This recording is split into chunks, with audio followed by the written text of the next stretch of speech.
Margaret, I'm going to start with you. Okay. Can you tell me about your reaction to the events of July 26th?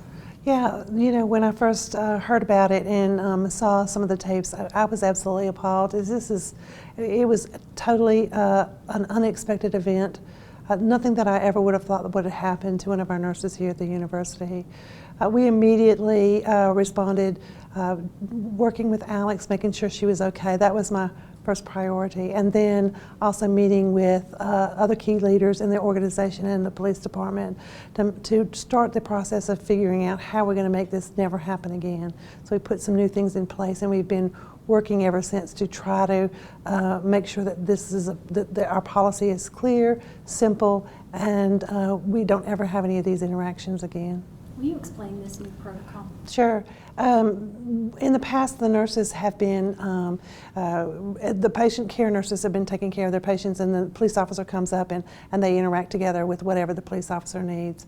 And what we've done is we've said that that will no longer happen, that the nurses really have to take care of their patients and they should not be involved in any more interventions with the police. The police will come into the hospital and they will ask for the house supervisor, and then the house supervisor and a police officer that's going to be working here in the hospital will meet with the police officer who's come in, and they will find out what the needs are and work through any issues that they might have outside of the patient care area, then go up to the floor and interact with the patient with the house supervisor present. And what does that accomplish? So it takes the staff nurses out of the equation. It makes sure that the staff nurses are there just taking care of their patients and they're not doing these other things. It also makes sure that somebody who's highly trained and has all the information that they need to take care of the police officers' need are all the ones that are interacting with them, and not nurses who may or may not have had all the information that they need. And what has been done to support Alex? So, you know, Alex is a strong person, and but she's gone through kind of a traumatic event. So what we've done is just support her with whatever it is she needs. When she took some time off, she comes back to work. When she's worked, she's fully here, fully engaged. And we've just been trying to support her in many ways. As she needs things, we get them for her, and we make sure that she's all right.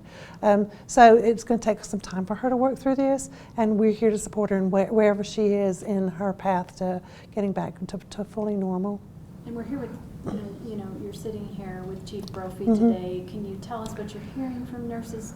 Are they feeling like perhaps this isn't a safe place to work? Right. So what are we doing? Right. I think that's been the number one issue for nurses, is that we, as I've made rounds and talked to people, and many people have sent me messages, is that the trust has been broken. The nurses see the video and they know that the security guards didn't protect them as they thought they would, and they're curious as to why that happened, and they want to know if they were in an incident such as this, or maybe slightly different incident, what would happen to them. So we need to make sure that we have some things we need to be doing. So we've been very rapidly working through all the situations between the police department and the hospital staff to say, what is it that we need to do to make this situation better? How do we make the jobs clearer, the communication process smooth and seamless, and how do we make sure that not only are the staff feeling safe, but they are safe, and that they have advocates with any kind of police officer interaction.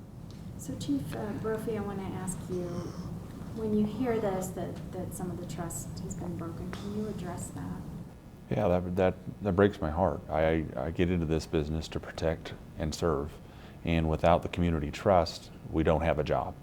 And we have thousands of interactions here at the hospital on a yearly basis, and 95% of them, 99% of them go really well. This was one that went really wrong and eroded all of that trust that we've been trying to build up. It's now our job to step up and to rebuild that trust and do what we need to do to make sure that everyone that works, lives, and visits here feels safe, and that they actually are safe, and that they get our assistance when they ask for it. Do you feel like your officers that day let Alex down? Yes, I think that we could have stepped up and been a champion and an advocate for Alex at that time. Having seen the video and firsthand what she went through and what she tried to do to de-escalate and solve the problem, I think that somebody else, security and/or police, could have stepped up and taken that role from her and been the advocate for her like they should have been. So moving forward, what is your department going to do to fix this situation? So as we've discussed earlier, since the day after this incident, the new protocol that's gone into place I think will help solve a lot of the problems. Our department in general will be doing additional training. We've debriefed this incident already, and we will continue to talk about this incident to make sure that it never happens again. And the two of you are here together. Are you committed as a team here at the university to work on this moving forward? Do you feel like there's trust between departments now to move forward? I absolutely do. I think that we've had a great relationship, and I think we're going to continue to build on that relationship and hopefully learn from this setback and make us stronger in the future. And what are you doing in terms of offering training for your officers to make sure that they will step in and de-escalate moving forward? Well, first I'm going to make sure they understand they have my support, that if they have to step in a difficult situation like this, that they have the support of their police chief to make sure that they know that they're going to be backed in this type of a situation. And then de-escalation training and being an advocate is always ongoing for our department. And anytime we debrief, we learn from prior incidents, and we'll definitely learn from this one.